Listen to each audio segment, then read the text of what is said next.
What's up, everyone? Today I'm going to revisit this Japanese black pine that I used as an example in the Mastering Shohin Japanese Black Pine e-course that we published on Bonsaify.com recently. Now, I know this is not a Shohin, but you don't really need to have the exact style of tree that you are planning to make in order to learn the basic pine growth cycle, and that's what I use this tree for. It's been about a year since I decandled this last time for purposes of using it in the e-course, and now I'm going to come back in here and do some additional decandling. Well, do decandling again in order to both create finer structure and also to further the design goals that I have for this tree.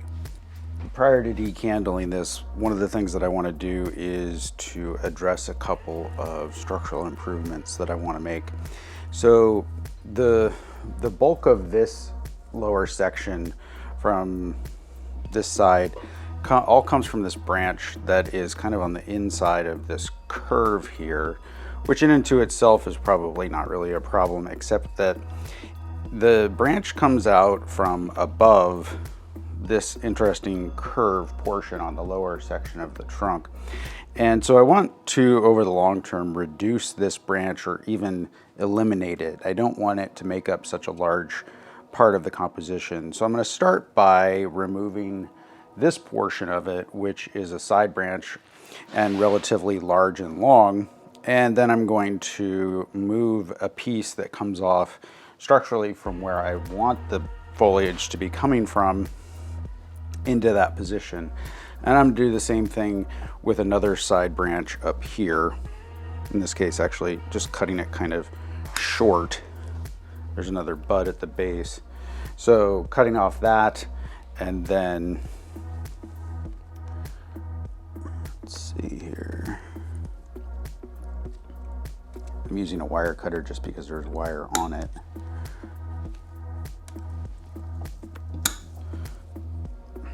All right, so, and there's the other branch. And as you can see, that's kind of punched a hole right here. But what I'm gonna do is I'm gonna bring this foliage from the other branch down and forward, and that is going to allow me to get closer to the structure that I want for the long term. All right, and now with those two things done, I'm gonna go through and do a regular decandling of this, except that in a couple of places where I want branches to elongate more, this being one of them right here, I'm going to not decandle that particular branch so that I can get that additional growth headed in that direction. Up here at the top, there's a lot of strong growth, so I'm actually going to cut behind the nodes into last summer's needles.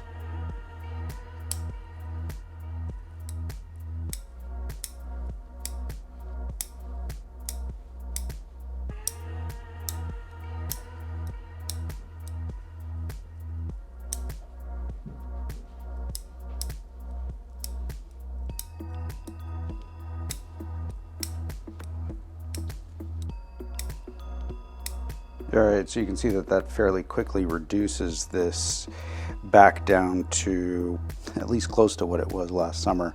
But this extension, for example, here, these 4 needles will create new needle buds, and that was not here last year.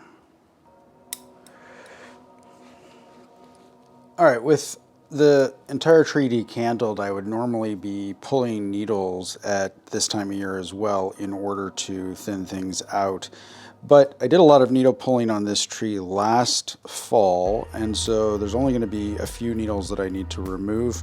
The tree already has a good density to it. In other words, there's not a lot of density, and that's what we want after a dehandling. We don't want to leave too many needles on the tree. We're opening things up almost like a defoliation on a deciduous tree. So I'm going to just take one more look at this. There are a couple of buds in here that I didn't decandle just because they're kind of shaded and relatively weak, and I want to nurse along some interior branching as much as possible And then the branch that I removed being, well, it was right there. Well, two branches that I removed were right here. And I've brought this a little bit this way to maintain or to replace the volume that I took out of here. And there's only one branch, well, there's only one strong branch on the tree that I did not decandle. That's this one. And that's because I want to allow this branch to get a little bit bigger and longer over the next few years. If I'm honest, I'm having a really hard time committing to a front on this. There's the front that you were looking at before, and then there's sort of like this side with really good movement. And so it would take a little while for me to create a crown from this tuft of foliage here, and then use this as a lower section of foliage. And I can't decide whether I like the dynamics of the current front more in terms of movement, or if I like the other side. And maybe I don't really have to decide. Maybe I can figure out a design that will allow me to potentially show it from either direction. If you have a strong opinion on the front, put it in the comments below. If you're interested in checking out the Bonsaify Japanese Black Pine Shohin eCourse, you can find that on bonsaify.com. Thank you so much for watching, and we'll see you next time.